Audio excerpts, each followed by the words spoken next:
Before Kings of Joy was a global movement, it was a series of conversations. This is one of them. Season 1 captured something raw, the early language, the questions we were asking, and the people who shaped what this community would become. I'm Danica Lani, the King Coach. Kings of Joy is a global drag king community helping LGBTQIA+ people break free from constraints around gender, sexuality, and self-expression so that we can be 100% at home in our own skin. This is where it started. Hello and welcome, my friends. Welcome to my podcast. My name is Danica Lani. I am the King Coach, also known as Daddy Joy and Mother of Drag Kings. And today I am thrilled, absolutely over the moon to introduce you to Transmission. Hi. Hello, welcome. Thank you so much for having me. It's a pleasure. Do you want to let us know where you're calling in from today, Transmission? Yes, I'm calling in from Naarm, the lands of the Wurundjeri people. And yeah, really sort of happy to be here and excited. And thank you so much. And obviously paying respect to the land you're on as well, which is Gadigal country. Gadigal country. Yes, awesome. So tell us a bit, Transmission, about your drag king journey through Kings of Joy. What was it like before and what happened as you journeyed through? Yeah, I have a friend, Malika, who's a producer of Quiz of Joy, who just sent me like a sneaky DM one day and was just like, hey, you live in Naarm.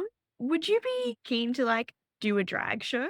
And I kind of was like, I mean, I never thought about it before, but I have a background in performing. So I was like, why not? Like, what could be wrong with that? Like, it sounds really fun. And just got recruited into the Midsumma Festival performance that Quiz of Joy was running last year. Or was it earlier this year? Time is wild. Can't remember. But yeah. Time has fused together. Nobody knows. Yes. Okay. And so that's how we met, right? So we met online and started doing these Zoom rehearsals with the Naarm group in preparation for Midsumma. And we'd intended to have an in-person show. But do you want to let us know how that ended up? There was a really big rise in case numbers and the pandemic was raging and it was getting really bad. So I think everybody didn't quite feel like it was the right thing to do to come together in person and do a performance where we could potentially be a super spreader event. So, and this was like before a lot of other things came into place, like vaccines. And yeah, it was definitely a bit of a scary time. I don't think there was a lockdown announced for the date that we'd set, but we all just kind of agreed it was best to just convert to online, which was fine because we'd been rehearsing with you in Sydney and us in Naarm the whole time anyway. So it really was pretty sweet to just switch to online. And it meant that people who had family or friends internationally could attend. And it also obviously gave us this beautiful opportunity for our friends over at Block 13 at Kakuma refugee camp to attend and speak during our show. And it was just a very like diverse, eclectic mix of people. Like there was someone from Finland, there was someone from Canberra, like there was people from all over came and joined, and there was over like 100 something people on the call. And yeah, it worked out really well. Amazing. It was totally special, wasn't it? Turning a situation that was kind of like shitty situation into something that was truly magical and made the world rounder. Yeah, it was very positive, and it was definitely like we could all see the silver linings and the positives of that. And even just being able to perform in your own space, and it was a little less nerve-wracking, I think. Yes. And tell us, what was your journey like? How did you discover your drag king persona, Transmission? Yeah, I mean, I knew that I would be doing this program, and there was like a lot of time in between me signing up for it and it starting. So I had a lot of time. I was a couple of months and I was thinking, I really wanted a pun because I love puns. I thought it was really funny how like so many drag artists have puns in their name. But I didn't want to be too dirty. I mean, we love Chase Cox, like we love it. But my personality is a little less raunchy. So I didn't really want it to be something too, I guess, sexual. So I was looking for a pun that was a bit more wholesome, and I came across a meme, which is classic because if you know me, I'm a meme master. My meme stash has no end. It's just all about the memes. It's how we process our trauma. It's how we laugh.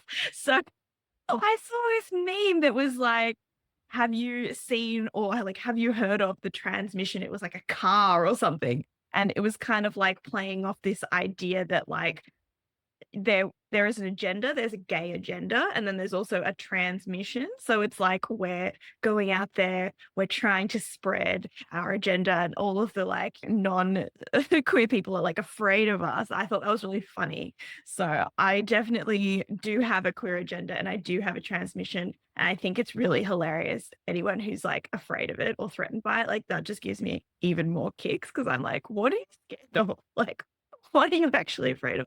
So I just loved the joke of having some secret mission that I'm on. And what am I going to do? What am I going to do to you? Are you quivering in your seat? Are you afraid? Good. Yeah. Oh, so many giggles with that one. That's awesome. Yeah. And I also like had this experience where I did like a Zoom performance like a year or something ago where the tech issues around Zoom were really bad. So I tried to make my background a trans flag and the white wall behind me stayed white and I turned into the trans flags. I was like dancing. I was like a flag. You couldn't see my face. And everybody like laughed so hard. They were like, even though it was unplanned, it was actually funnier that the tech didn't work out. Thankfully now our Zoom technology has upgraded. This is at the start of the pandemic. So I just thought that was a funny throwback to like me being the trans flag and like really exuding that joy and gender euphoria and just as a non-binary person just being really excited and proud to have that be a part of my drag persona. Yeah. And that's one of the things I love about your drag persona is that it is about the mission. It is about the joy. It is about spreading love. And yeah, that's been very inspiring to see transmission develop in that way. Thank you. And what was it like performing with other people who some of you hadn't met in person, right? And then developing your drag personas together through Kings of Joy, performing at Quiz of Joy.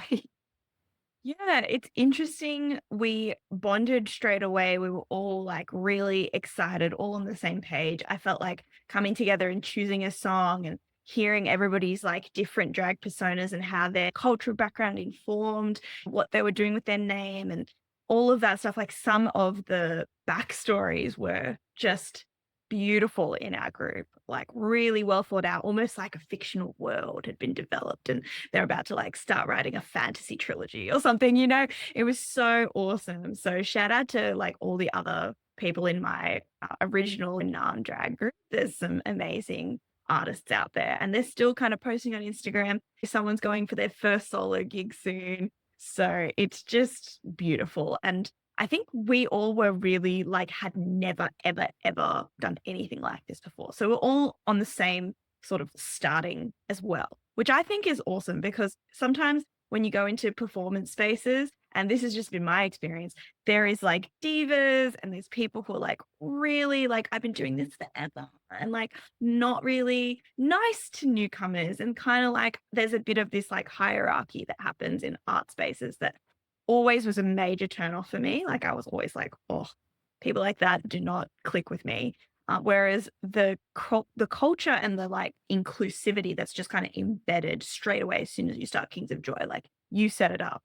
You were like, there's no cultural appropriation in this group. There's no like, you know, you were just like, damn. And we were all super supportive, inclusive, like making sure everyone felt comfortable, you know, sort of pushing each other up and lifting each other up without any of that kind of like other stuff that sometimes comes into performing arts sort of spaces. Everybody's in competition with each other. It's auditions, you got cut. Like that stuff does not happen in Kings of Joy. Like we are not about that. We're like, do you want to be a part of this? Like you could have never, ever been on a stage before in your life. And we'd be like, you're amazing. You're the best. Let's do this. You know, it's just so great. So yeah. I'm so glad that's been your experience because I've also experienced that other culture that you were talking about. And intentionally wanted to create a space where it's like, no, we're in this together. So that is so great. And then there was something else that happened in the journey of your Kings of Joy group that really brought everyone together. Do you want to speak about that and the Midsumma Festival? Yeah, there was a few people of color in our group and we were quite like politically engaged. We're all on Twitter, on like various news platforms. We were all reading that there was this really like frankly disgusting display of kind of collaboration with corporations that Midsumma was doing. First off was Serco, which is a company that participates in imprisoning refugees, and one of our members was a refugee. And so that was deeply unsettling. We were like, why is a queer festival like objectively promoting this like carceral company that profits off of putting asylum seekers who are all predominantly brown and black people in detention?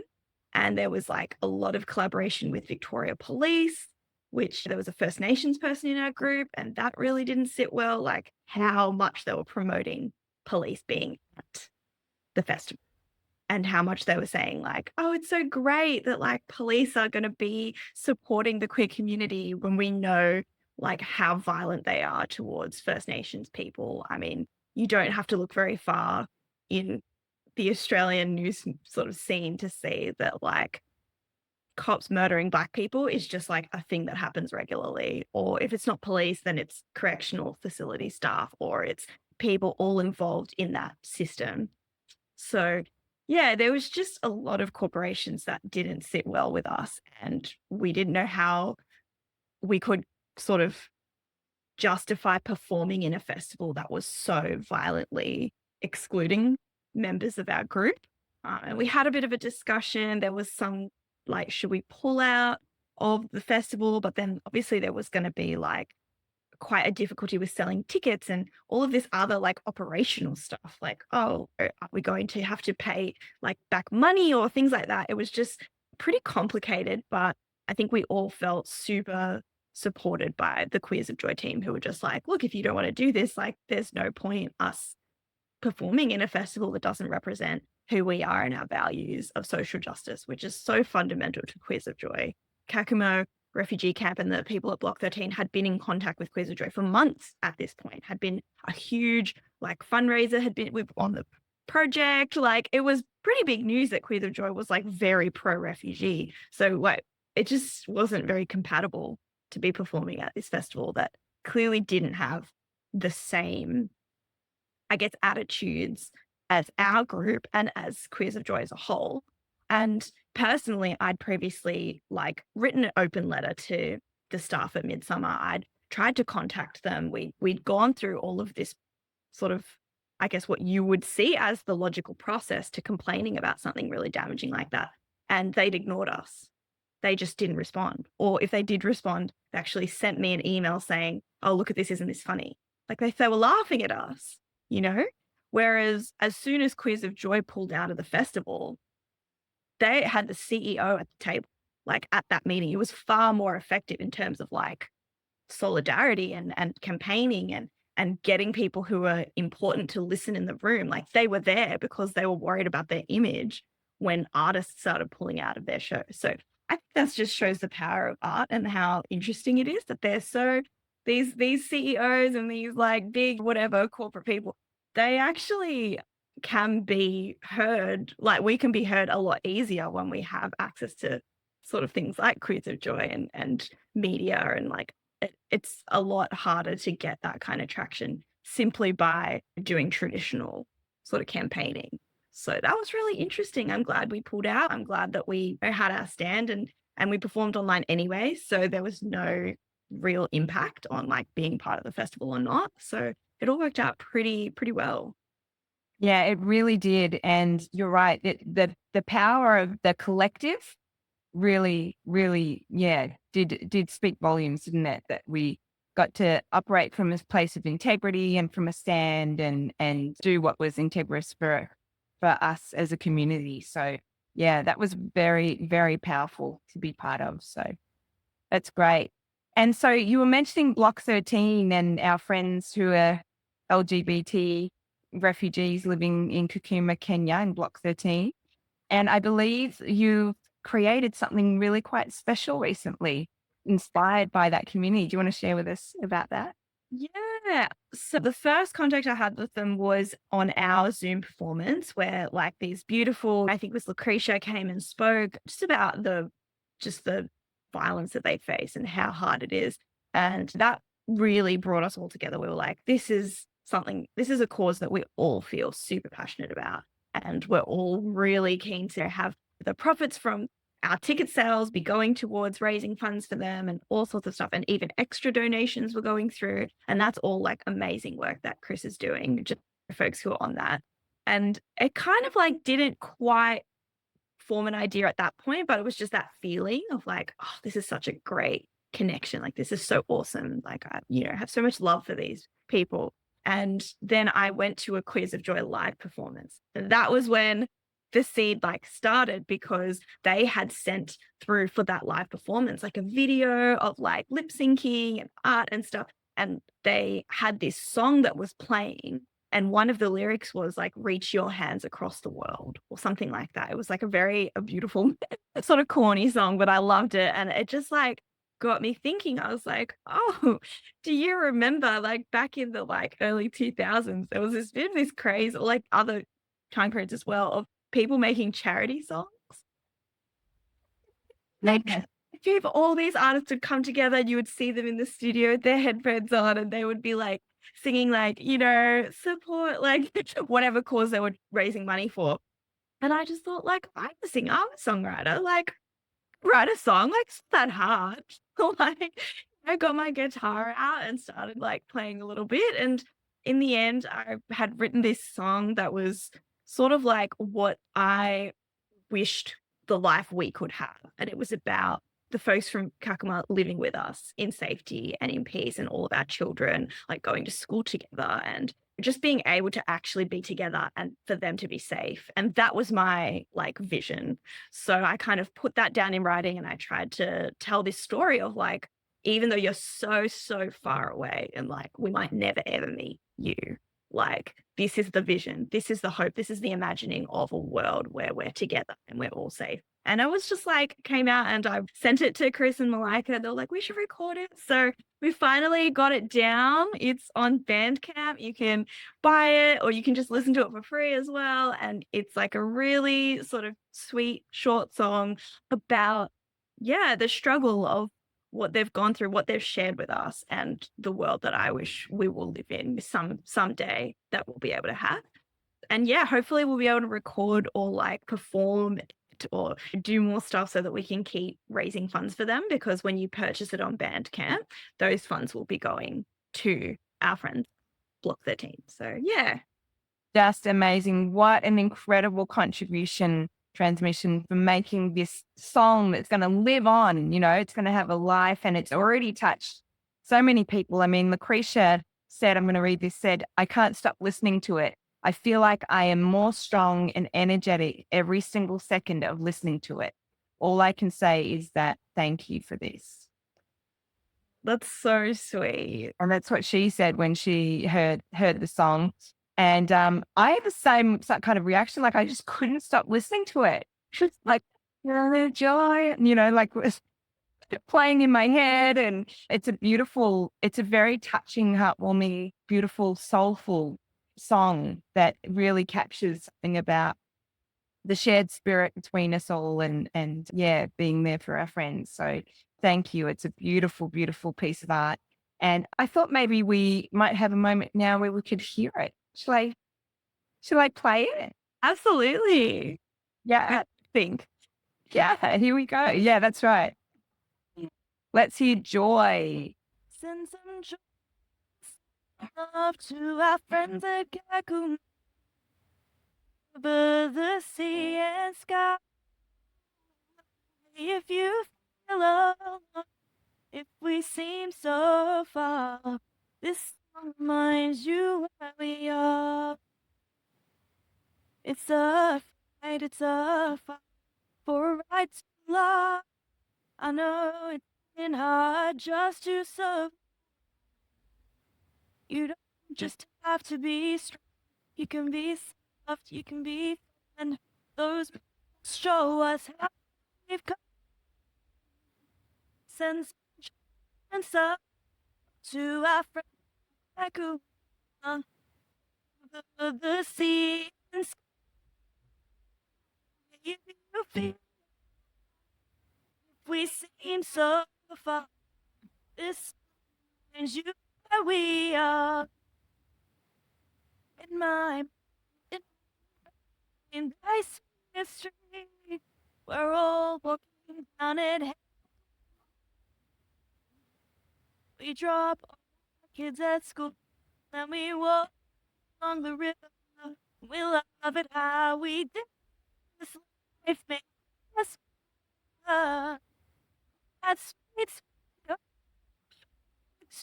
I know you. I said my name